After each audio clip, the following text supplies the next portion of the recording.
Wallaggaa Nabaabboo Gambil keessatti waraanni PP ajjeechaa uummata nagaa irratti raawwatanitti fufuun dhaga'ame.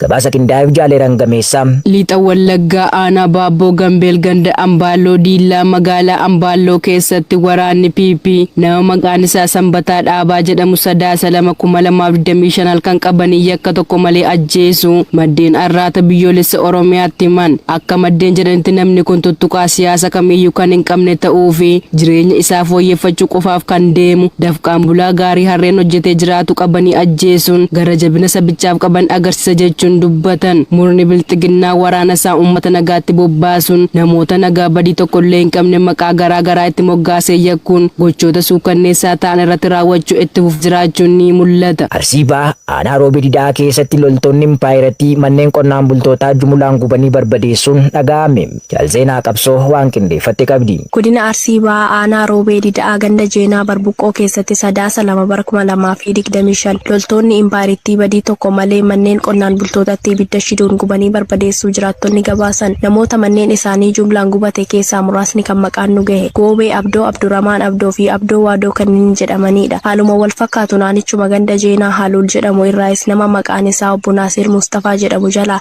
qabeenya guutuu waliin mana gubanii barbadeessanii akka jiran jiraattonni arraata biyyoolessa Oromiyaatti himaniiru. Namoonni qe'ee fi qabeenya isaanii loltoota kanaan dhaban kunneen badii tokko qabaataniif osoo hin taane sababa waraana bilisummaa Oromootu lafa kana keessa socho'uuf jecha hariiroo waliin qabdu shakkii jedhuun qabeenya isaanii akka barbadeessanii fi jiraattota gandichaas ari'anii qe'ee irraa buqqaasaa akka jiranis jiraattonni dabaluun ifoomsaniiru. Godina Lixaa Harargee aanaa Odaa Bultumitti jaleewwan bilchiginnaa qonnaan bultoota saamuu fi doorsisuu cimsanii itti fufan. Gabaasa qindaa'eef Jaalamansiis Kaayyoo. Godina Lixaa Harargee aanaa Odaa Bultum Ardaa Kudha Arfaa jedhamu keessatti ergamtoonni bilchiginnaa guyyaa guyyaan daba hawaasa irratti raawwatan ammeessuun qonnaan bultoota maqaan isaanii Obbo Ahmed Abrahaam, Obbo Nazir Hussein, Obbo Rashad Abrahaam Adam, Obbo Ahmed Muhammadii fi Obbo Sultaan Jamal jedhaman maqaa hidhata waraana bilisummaa Oromoo qabdu jedhuun waggaa tokko guutuu mana hidhaa keessatti hiraarsaa turuun torban darbe keessa qarshii 5,500 irraa fudhatanii gadi dhiisu maddeen arraata biyyoolessa Oromiyaatti himaniiru. Qonnaan bultoonni kunneen hirmaannaa jaarmiyaa siyaasaa tokkollee kan hin hordofne yoo ta'an lukkeeleen bilchiginnaa garuu maqaa haala yeroo jedhuun waggaa tokko guutuu hiraarsanii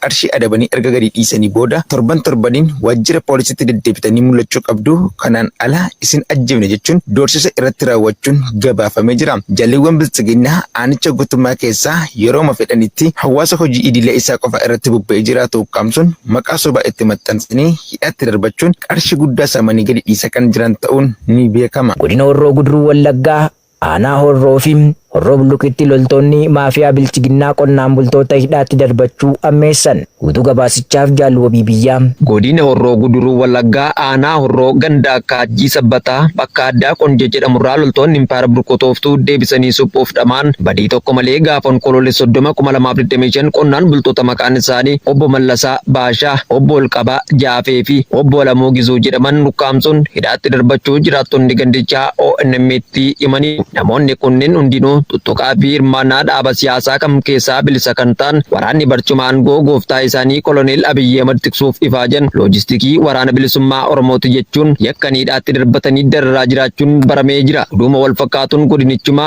aanaa Horroo Bulluq ganda Ashayyaa Daadoo jedhamurraa gara jabeeyyiin waraana bilisiginnaa hawaasa dararuun gammachuu guutuu argatan gaafa onkoloolessa 30/2025 namoota maqaan isaanii Galaanaa Galataa, Nuuree Baqqalaa, Biraanuu Taaddasaa, Zooditoo Kumsaa fi Barsiisaa Tasfaayee Maammoo kanneen jedhaman deeggartoota waraana bilisummaa Oromooti jechuun sobaan yakkanii hidhaatti darbachuun jiraattonni gandichaa ibsanii jiru. Aanicha guutummaa keessatti gara jabeeyyiin sirnicha utubuu fi umurii dheeressuuf magalan maqaa hawaasni keessaan qabnetti maxxansuun yakkanii saamuun dantaa dhuunfaa isaanii guutachuu, reebanii qaama laalessuu, hidhaatti darbachuu, haala suukanneessaa ta'een ajjeesuu fi bakka buutee dhabamsiisuun miidhaa ulfaataa hawaasa Oromoo irratti raawwatan cimsanii itti fufanii. Godina Baashaggar aanaa Adaamii Tulluu Jiddoo Kombolchaa keessatti loltoonni Impaayireetii dukkaana hawaasaa gubuu fi saamuun dhaga'ame. Gabaasa dabalataaf Jaalfalmataa Lammii. Godina Baashaggar aanaa Adaamii Tulluu Jiddoo Kombolchaa ganda Aroorsa Qalboo iddoo addaa Qalboo jedhamu keessatti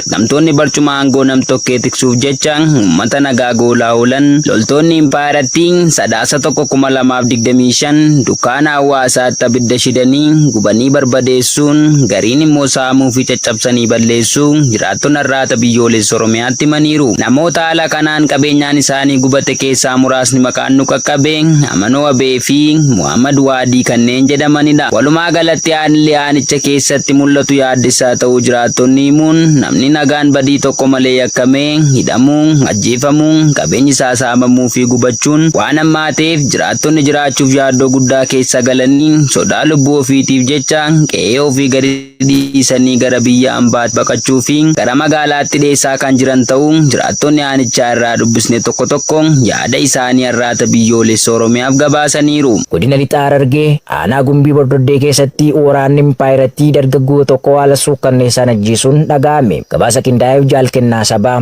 Godina Lixaa Harargee aanaa Gumbii Bordoddee Araddaa aannannootti dargaggoo maqaan isaa Aliyyi Ziyaada jedhamu badii tokko malee maqaa dharaa deeggaraa waraana bilisummaa Oromooti jedhu itti moggaasuun baatii tokko dura rasaasan rukutanii madoo ulfaataa irraan gahanii turuu jiraattonni gandichaa arraata biyyoolessa Oromiyaatti himaniiru. Dargaggoo kanas maatii fi uummatni gandichaa kan wal'aanamuuf hospitaala magaalaa Carcaritti yaalamaa turuun damdamachuu dadhabee gaafa sadaasa tokko 2025 lubbuun isaa addunyaa irraa darbuu jiraattonni itti dabaluun arraata biyyoolessa Oromiyaatti himaniiru. Dargaggoon kun badii dalage kan hin qabne ta'uu fi murni faashisti PP ilmaan Oromoo diinoomfachuun dhiiga dhangalaasuu fi lubbuu balleessuu irratti xiyyeeffachuun bobbaafaman kunneen dargaggoo Ladeemaa Abdii hegeree biyyaa ta'e kana kichuutti kutanan jechuun jiraattonni onichaa itti dabaluun eeranii jiru. Murni kun abdii kutachuu irraan kan ka'e badii daangaa darbe raawwachuun fedhii umurii aangoo isaa dheereffachuuf addatti uummata Oromoo irratti xiyyeeffachuun goleewwan mara keessattuu gaaga'ama hamaaf uummaticha saaxilaa jiraachuun kan beekamudha. Murni bilchiginnaa ogeessota fayyaa kellaa fayyaarraa jiran lola eegaluuf waan jirruuf dudduubaan waraana keenya yaaltuu jechuun Finfinneetti walitti qabuuf kan jiran ta'uu fi magaalaa Gambeellaarraa eegaluun dhaga'ame. Jaalamansiis Kaayyoo dabalata qaba. Naannoo Gambeellaa fi magaalaa Gambeellaa keessatti kaadiroonni murna bilchiginnaa ogeessota fayyaa buufata fayyaa keessa hojjetan humnaan qabuun leenjii waraanummaa fi yaalii duraaf ergaa jiraachuu maddeen magaalichaa arraata biyyoolessa Oromiyaaf addeessanii jiru. Akka keessa beektonni jedhanitti sababa lola kanaan wal qabatee guutuu Impaayiratti keessatti ogeessota fayyaa buufata fayyaa keessa hojjetan dirqamsiisuun leenjii waraanummaa fi yaalii duraaf qopheessuu akka qaban ajajni mataa PP irraa kennamuu dubbatan. Murni bilchiginnaa fi mataan murnichaa Koloneel Abiy Ahmed kan ga'umsaa fi tarsiimoon bulchaa hin jirre umurii barcuma aangoo siyaasa isaa dheereffachuuf nagaa fi tasgabbii irraa lola mala tarsiifachuun bakkayyuu itti fufsiisuuf qophii geggeessaa jiraachuun ni mul'ata. Itti dabaluun sirni abbaa irree kun lola xumuraa fi bu'aa hin qabne kanaaf lammiilee Impaayiratti humnaan qabee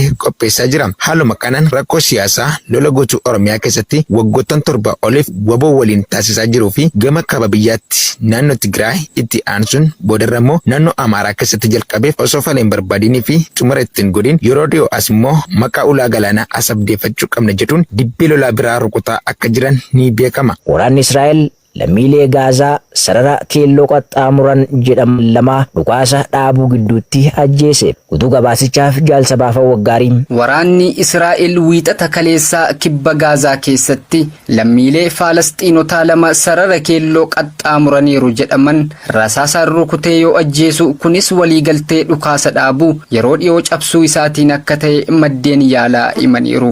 Lamaan isaanii naannoo Albaraksaat kaaba Raafaa jedhamutti dhukaasa qawweetiin lubbuu isaanii akka dhaban maddeen kun aanaa dooluutti himaniiru. Ibsi waraana Israa'el akka jedhutti humnoonni waraanaa lammiilee Falasxiinota kibba Gaazaa keessa jiran hedduu irratti sarara keelloo qaxxaamuruu isaaniitiin dhukaasa bananiiru. Aanaa dooluu of danda'ee himannaa kana mirkaneessuu hin dandeenye. Sararri keelloo sarara ba'uu jalqabaa waliigaltee dhukaasa dhaabuu Israa'elii fi Hamaas gidduutti taasifame marsaa jalqabaa irratti ibsame yoo ta'u kunis onkoloolessa 10 irraa eegalee hojiirra kan ooledha. Naannoowwan ammallee to'annoo waraana Israa'el jala jiran ba'aa fi kanneen Falasxiinonni dhihatti socho'uun isaanii ayyamame irraa adda baasa. Dilbata darbee daarektarri waajjira miidiyaa Gaazaa Ismaa'eel Altawaabtee aanaa dooluutti akka himanitti Israa'el erga dhukaasa dhaabuun jalqabee kaasee sarara keelloo qaxxaamuruu gargaarsa yaalaa ugguruu fi haleellaa naannoo sanatti itti fufuu dabalatee sarbama 194 raawwatteetti jedheera.